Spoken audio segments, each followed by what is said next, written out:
Welcome, everyone. On today's Online for Authors, my guest is Scott Gordon, who has written this amazing novel called Head Fake. Welcome, Scott. Thank you, Carole. I'm thrilled to be here. I'm so happy to talk with you.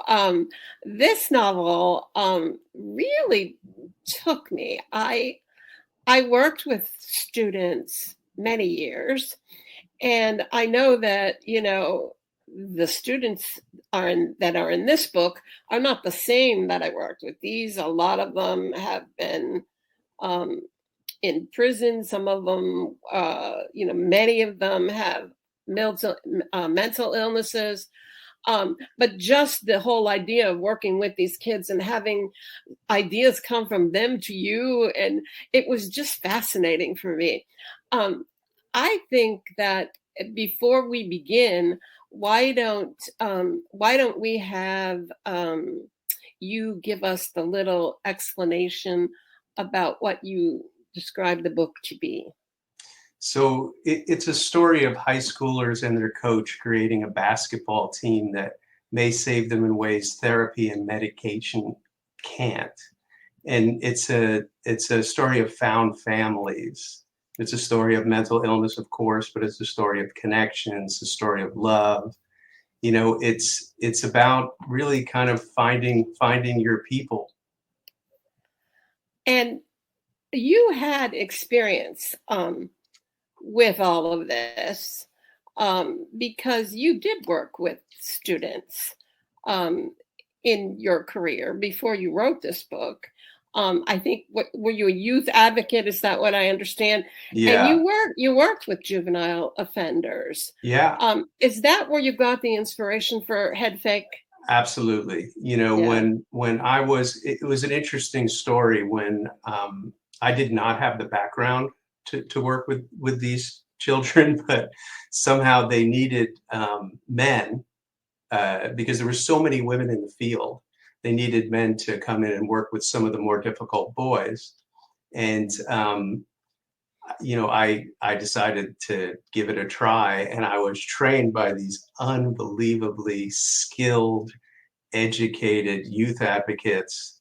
And then I kind of used them as mentors along the way, because it was, there's some difficult kids. Yeah. And some scary kids, but really what I found right away was my into them was humor, to be able to connect with them in a way that was a way that they hadn't experienced before with the court system and with the family advocates, something to be able to surprise them, kind of get them out of their zone, kind of shake them up a little bit.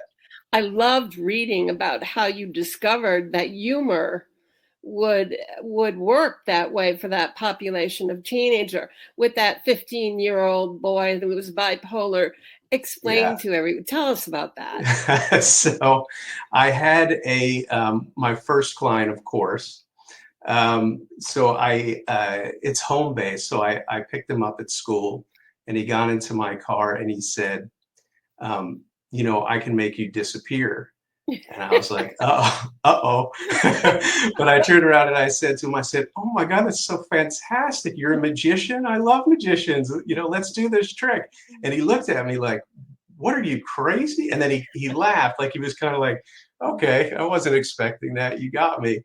And we kind of found our way. It didn't happen as quickly as that, but I had opened a little door that I found out that I could kind of sneak in, and he allowed me eventually to get in there. And because I didn't have so much training, I really kind of just spoke my truth and, listened and gave advice. And it was nice, especially him. He was probably one of my more difficult kids that I worked with, because he was on so many medications. But we really were able to find our way. And I had left, and I had found out that he was in court talking to the judge, and they said, the judge said to him, was there any adults in your life that you feel like you can trust? And he said, me. Oh, So wow. it was real, and I heard that, through someone. I was like, wow, that really Yeah, touched me. That was that great. really does it. That really does it. Yeah.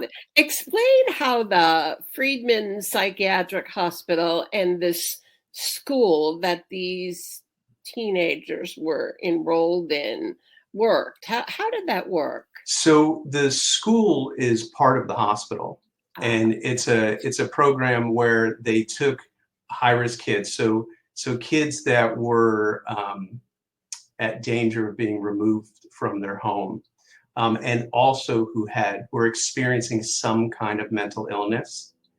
And so they put them in the school as opposed to not putting them in juvenile facility, because they really had more going on than it wasn't going to serve them. And so there are these schools, and this is obviously a fictitious one, but this is a school where they have people on the staff that can really help deal with, and it's a school, so they're right. teaching the regular classes, but they have people, like psychiatrists and therapists and advocates that can really help the students. So Um, this is like Dr. T in your book, sort of. Absolutely. Yeah. Dr. T is kind of all the best that I found in everyone that I worked with, and put it Rolled into one character. rolled into one. Yeah. Yeah. And your character or Mikey's character, the guy who comes to drive the short bus Right. and has his own demons. Yeah. Um, I mean, he's quite. His character alone would fill a novel on its own, Yeah. and his relationship with his dad. I mean, tell me a little bit about that. So Mikey, really had a struggle with mental illness. The one of the things that struck me was I didn't want to do a savior story where someone comes in and we've seen it so many times, we've read it Right. so many times. Someone comes in and they're able to save everyone through connecting with them. What I wanted to do is give them somebody who was probably a little bit more messed up than they were, put him in there and see what happens. And so Mikey, not to give away too much, but his mother had passed away, and so he's been homeless. He's dealt with clinical depression. He's been in and out of hospitals. He's been in and out of this hospital that's associated with the school. And his father loves him, but is really no help. And Right. his father is full on coach, winning at all costs. Right. He is, there's winners and losers in life. Which one are you going to be? Yeah. He very much sees the world in a black and white, and he's an excellent coach. Yeah, but not great father. Not a great father, Although Mikey. he did speak to the board on your behalf to get you that Yeah, job as for sure. I mean, know. he's not, an evil character. He's got his own things going on, and he loves Mikey in the way that he can, and he believes truly that he's helping him in some way by Right. making him tough, making him a man. It's the exact Right. opposite of what Mikey needs. He's giving him, and that really is the struggle that goes throughout the whole novel. I think one of the clever things that I think you did in this book, I mean, sort of, you probably did many more, but one of the ones I think about is the way in which you were able to tell these students' backstories. The fact that they had to write that assignment that was given by Dr. Chi, I believe, that said, what was the thing you feared the most? Was it you feared the most? They have to And write an assignment about something they fear, and then worse than that, they have to share it with somebody in group. Right. And none of them wanted to share it, but eventually they all shared it with Mikey.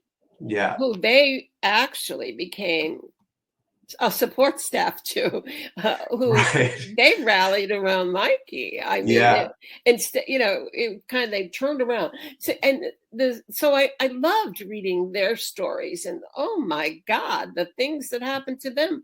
But I think two of my favorites were Nubbins and Shay. Shay, because she was not going to be a player on your team. Right. And I could picture her with the blonde hair and the pink streak and it. Yeah.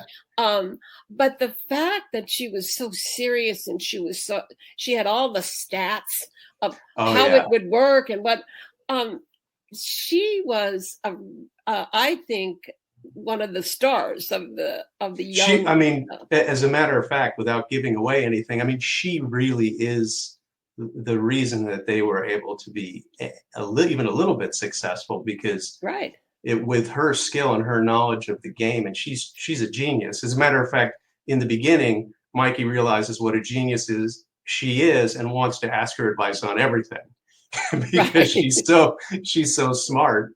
But of course, he realizes right away that she needs to be with him on the bench. She needs to be the assistant coach, or else he's not going to be successful because he's not a great coach. He doesn't know what he's doing.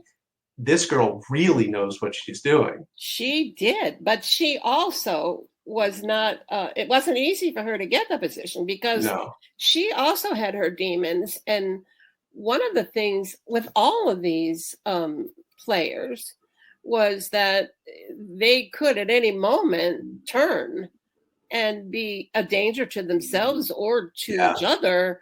And I think the way that the story unfolded, where Mikey was given all the information he needed as he could see signs of a turn, that would save the student from actually really going the other way. Right. And but now Nubbins, we're not going to give away everybody's secret, but Nubbins pooping in his brother's gym bag. I'm sorry, that has got to get people to run to the Barnes and Noble and get this. Because you think about this kid.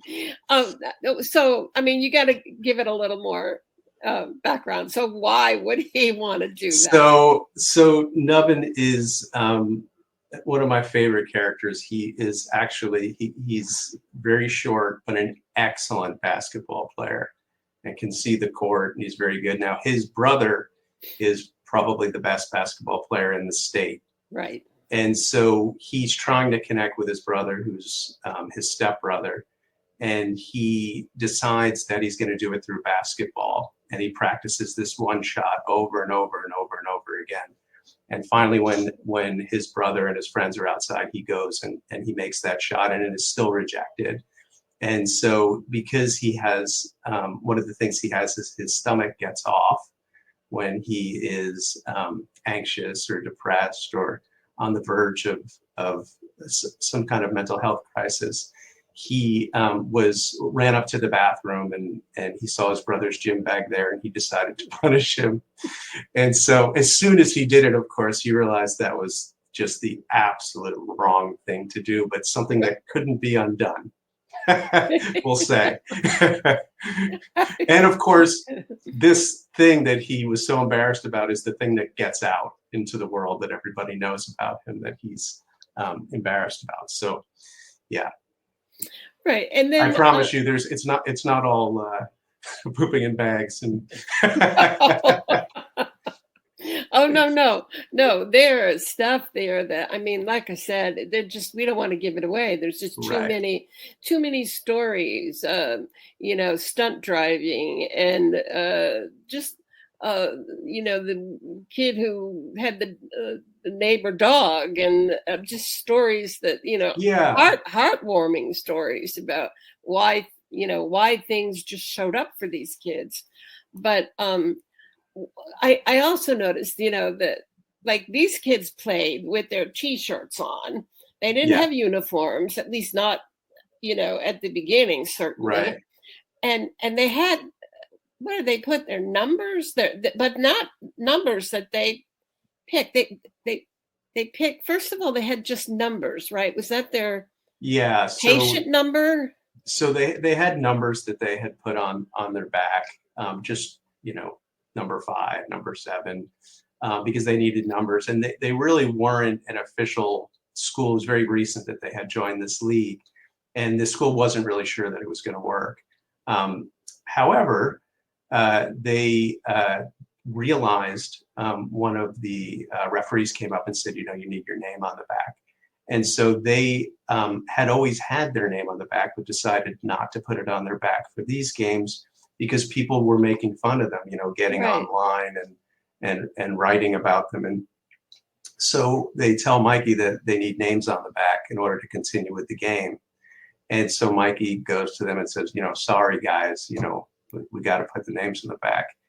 And the kids are really upset. And he goes, but they don't know your name. So what do you want me to put on the back? And so they start giving their diagnosis. And so they decide to put their diagnosis on the back, since that's how people see them anyway. And then the referee comes over and says, you can't put that on the back. Get them some real uniforms. And Mikey goes, you got it right away. But of course, it's too late.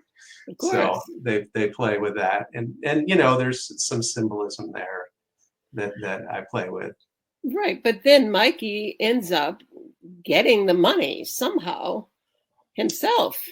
Yeah, well, he gets the money through working this job. He has no money.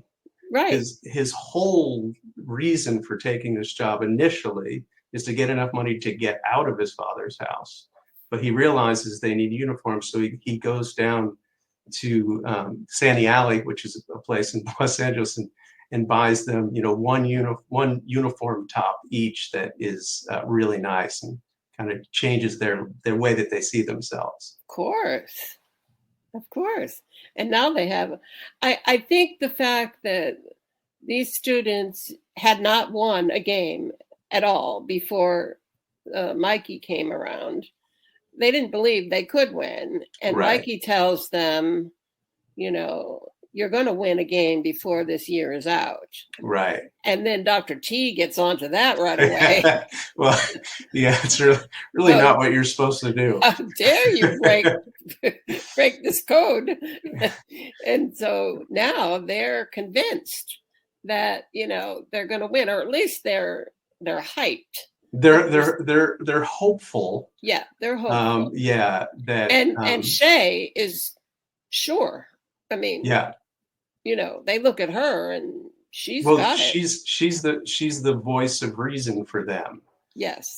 So if she says that it's mathematically possible, then they're all in. If she says no, then it's not going to happen. Because the one thing about Shay, which is so great, is they all really respect her.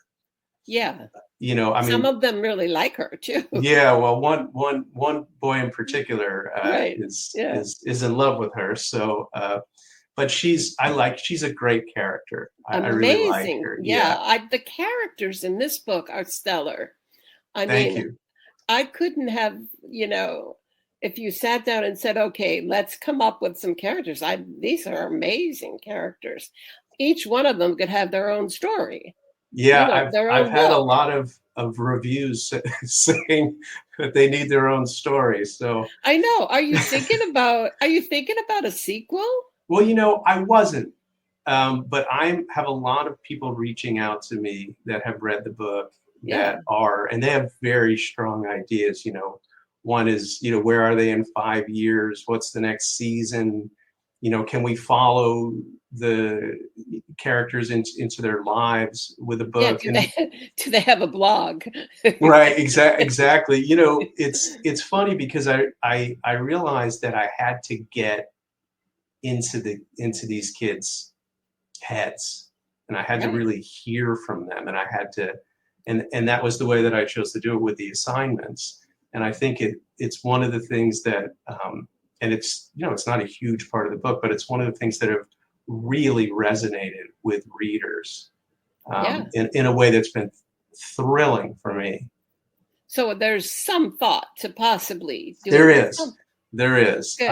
I haven't quite landed on what that might be. I just think that's great. Yeah. And of course the arc for Mikey himself is amazing. Yeah. When I think about the first time we see him as he got the job. And then was it Gonzalo? Who was it?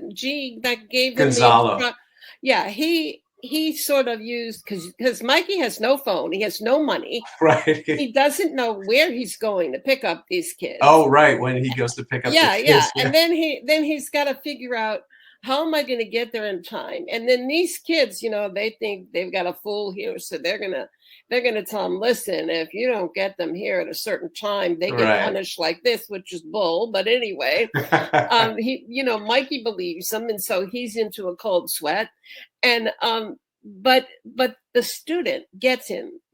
Gonzalez gets him, and is got the GPS going and telling him, to go over here and go over there. So he's actually, depending on this kid to make sure that they all get to school on time, or he loses his job.